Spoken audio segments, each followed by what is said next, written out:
All right, shalom, shalom. First and foremost, before I get started, as always, I want to give all praises, honor, and glory unto Yahweh Bashem Yahushai, Waharakha Kodash, with Yahweh, that's the name of the Heavenly Father. Yahweh Shai, that's whom the world ignorantly calls Jesus Christ, that's his true name. And the Rakha Kodash, that is the Holy Spirit. And I also want to give double honors to the apostles and the elders of Great Millstone who rule and teach well in the scriptures. And salutations to all the brothers out there who are pushing his word in all truth and in all sincerity. And I want to get into a lesson that's based on this statement that this Venezuelan migrant had made.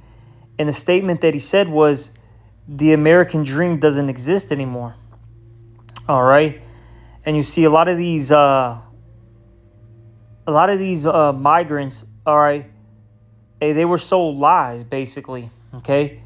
You know, they were told that, once they get to America, they'll be able to find jobs easily, all right? That they'll be able to take care of themselves and their families. And, they can live a, happily ever after life. And you see, people, especially these foreigners, right? They don't realize that the American dream is just a dream, okay? It's actually, I'll say this, it's really a nightmare. This place isn't designed for you to, get ahead. You're not going to get help like that. All right? Hey, everybody's struggling here. And I'm saying even the regular American citizen, they're struggling. So these people who are foreigners, you think you're going to get help? You think you're going to, succeed? You like I said, you've been sold a lie. And now reality's kicking in, all right? Hey, look, these migrants, they're starting to deal with the harsh winters, especially out here in Chicago. And the rough season hasn't even hit yet, but they're starting to feel it now. Temps are getting into the 30s at night. Okay, hey, the wind is picking up.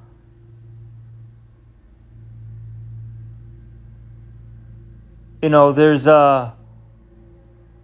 they don't have secure shelter. A lot of them are still sleeping in tents outside. These people don't have their work permits. They're not, I'll say this, there's only so many, jobs that they can, get with getting, cash under the table. You know what I mean? There's only so many of those jobs. So these people are struggling. Okay? Hey, they're a lot of the money that they received, that the aid money is now used up. So these people are really starting to feel it. And you see, as the scriptures say in Micah 2:10, arise ye and depart, for this is not your rest. Because it is polluted, it shall destroy you, even with the sword destruction. And you see, with our people, the Israelites, which that consists of you so-called blacks, Latinos, and Native Americans, this place, all right, or I'll say this kingdom that's established in the world, which, as the scriptures say in the book of Revelation, talks about what? The beast, right? The beast system, which is run by whom? Esau, Edom, the so-called white man. Look, this is not your rest.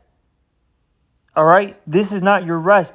It doesn't matter if you're in America, South America, Africa, the Caribbean islands, Europe, Asia, wherever you're at, this is not your rest. Okay? And you see these Venezuelans, they're starting to realize that. They're starting to realize that. All right? Because, let me get this real quick. It doesn't matter where you go, these curses are going to follow you.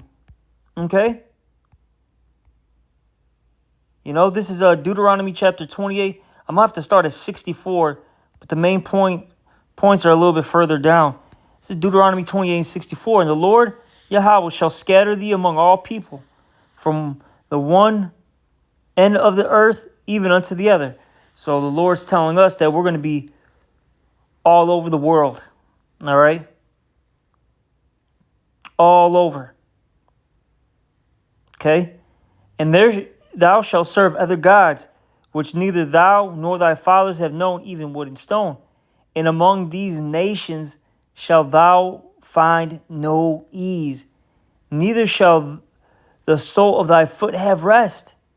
But the Lord shall give thee there a trembling heart, meaning your mind, and failing of eyes, and sorrow of mind.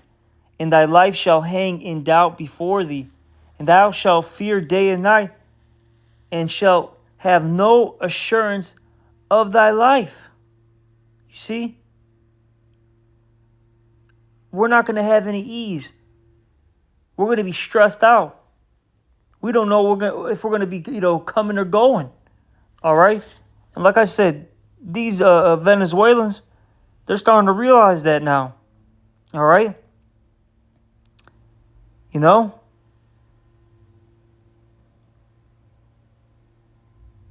Here we go. Let me read a little bit of this. This article here says, now Illinois' harsh winters, lack of migrant infrastructure, and ambivalent support from locals have made many people who undertook the harsh U.S.-Mexico border journey actually turn around and go back home. You see, even though they went through the trenches, I'll say this, just getting to America was a life or death situation for these migrants, right?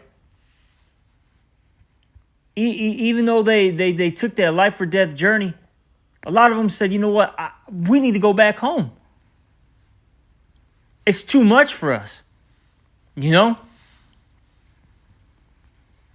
And I've seen the conditions of those, migrants, all right? It's not good. You'll have, approximately, let's just say 100 people living in a police department, got about 30 people outside, not even exaggerating, by the way, about 20 to 30 people outside. You got about, like I said, a good 50, 60, 70 people inside, stacked up. They don't know what to do. They're just, walking around aimlessly, waiting for something to happen, and nothing's happening. You see? You got the regular citizens getting mad. They're not inviting. Out here in Chicago, you actually had in one of the parks where some of these migrants were at, they literally got attacked. I think it was like those teenagers, you know what I'm saying? Probably like 16, 17, 18, 19, 20, whatever. And they ended up brawling some of these migrants.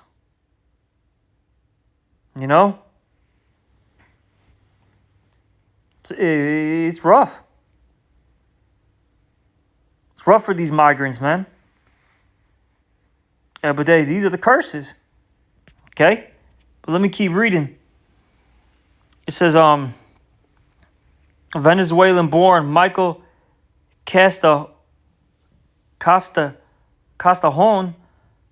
39, and his family had been sleeping on floors of police stations, and I just mentioned that, and shelters after he could not afford to pay rent in Chicago. Oh, that's another thing, too. Rent is sky high, out here in Chicago. Even in the ghettos now. It's got $1,000, man, just to rent out a spot. Let's keep reading. It says, because his work permit was taking so long to arrive. And I know that they got to wait like 6 months or something. I forgot. It's something. It's about 6 months before they can even get anything. You know? And then good luck finding a job. I'll tell you that. Good luck finding something after you even get the permit. Because there's no jobs out here. It says the family was renting an apartment through a city voucher program that gives up to $15,000 for up to 6 months of rental assistance. But once it ran out, they had to give up their living space. The dad found a job in construction and he was getting paid in cash, but it wasn't enough to sustain his family since they arrived in June. And you know, they're underpaying them heavily, all right? You know, let's say the guy, the regular guy's getting paid $25, $30 an hour or whatever. He's probably getting paid $15. Busting his butt off, not even making anything. And he can't even, afford a place for him and his family. There you go. Here's the police stations. Like I told you, there'll be about 30, 40 people outside. You can see it, Let me just read a little bit more here. It says, after 5 months of rough living with no end in sight, the family decided to pack up their belongings and return to South America, realizing that there's nothing here for us. Castajon said the failed journey to settle in the U.S. had not been worth it, despite the extreme poverty and an authoritarian regime they were living under in Venezuela. After months of begging for money and crossing borders, the dreams that he had heard of from other migrants had failed to materialize for himself, he revealed. It says the American dream doesn't exist anymore. There's nothing here for us. We didn't know things would be this hard. I thought the process was faster. He said the job permit situation. He said about the job permit situation in Chicago. You see, these people are realizing that this is not, sweet living over here. It's rough, okay? And like I said, even if, he gets the work permit and all that, you're barely going to find a job, and you're going to be struggling to make ends meet, At least out there in Venezuela, people, one, speak the same language, it's the same culture, two, they have, their family over there, three, if you are homeless, at least it's warm over there, and they have fruit trees everywhere. Unlike here in America, you can't even pick, a couple, pieces of fruit from a tree just to sustain yourself. Out here they destroyed anything that produces, any type of, fruit to eat. See? So yeah, man, these Venezuelans are really starting to feel it, and all these other migrants, man. All right, but let me get maybe one or two more scriptures, and I'll be done. All right, let's get the book of Hebrews. I think it's like the 13th chapter.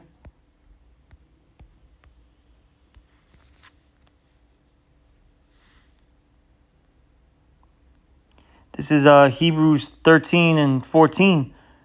For here have we no continuing city, but we seek one to come. And as the scriptures say, this place is not our rest, all right? We don't have a continuing city. We don't have a place that's, really ours, where we set up our own rules, where we can, pass well down to, our children and their children, so on and so forth. This is, this is smoke and mirrors. That's all it is. It's a fantasy. It's not reality. Reality is our people are still in slavery, still in captivity. This is why you should be seeking, the true kingdom, which is the kingdom of Yahweh Bashem Yahushai, what this place will call the kingdom of heaven. You know? That's what you should be seeking. Not this stuff in this place. All right? There's nothing here. There's nothing here. You know? See, our people are realizing that this is not, you know, this is not a good place to be. See? You know, that's why scriptures talk about a return unto the Lord. It talks about that, you know, throughout the entire Bible. Our people need to return unto the Lord so that they can be saved, all right, from the condition that they're in. That's all we got to do. You know, but our people, they still try to find, you know, other ways to, you know, to escape their problems. And every time they do, they're going to fail. You know? But, you know, I'll just end the lesson. You know, I just wanted to, you know, talk about this. Because I saw this article a couple days ago. I saw footage of it too, but for some reason I couldn't find the footage. Having a hard time, you know, getting that footage that I once saw. But, you know, at least we got the article here. All right. And, you know, I just wanted to show you that no matter where our people go, you know, they're gonna go through hardships. And you know, you Jakes, best thing for you to do is to return unto Yahweh Bashem Yahushai. You know, but with that, I'm going to give all praises, honor, and glory unto Yahweh Bashem Yahushai. Also, double honors to the apostles and the elders of Great Millstone. Salutations to all you brothers out there. Shalom.